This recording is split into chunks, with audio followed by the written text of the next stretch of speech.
What's up, everyone? This is Fortier. Got another short video for you guys today. We've already looked at different mechanisms of destabilizing the ego with rituals in Kendo, such as Reiho and Shobu.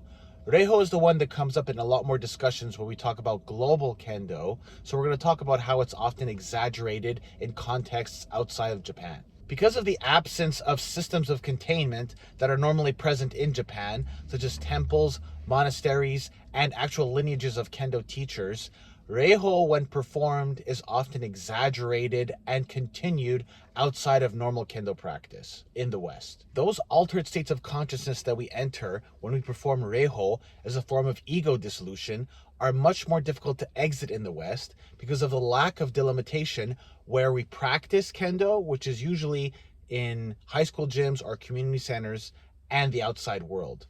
Those high school gyms and community centers have very little systems of containment and cultural context. Because of the difficulty of exiting those altered states of consciousness outside of practice, dojo dynamics are continued and exaggerated outside of their native context of training. The main way this manifests is the adoption of those ritual behaviors that are normally inside the dojo, outside the dojo, and also the interpretation of those rituals as literal versus symbolic. The mimicking of etiquette as a form to signal spiritual advancement onto a sensei or a communal structure that doesn't normally exist outside of the context of training is usually a sign of a dependency that has been developed.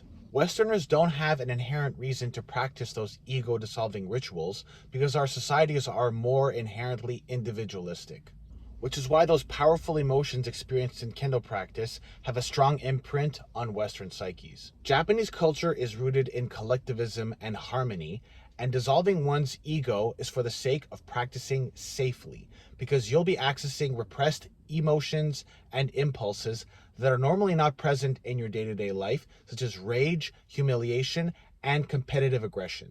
Reiho becomes exaggerated when that etiquette becomes forced onto you outside of normal dojo settings and is not related to the conscious practice of Kendo.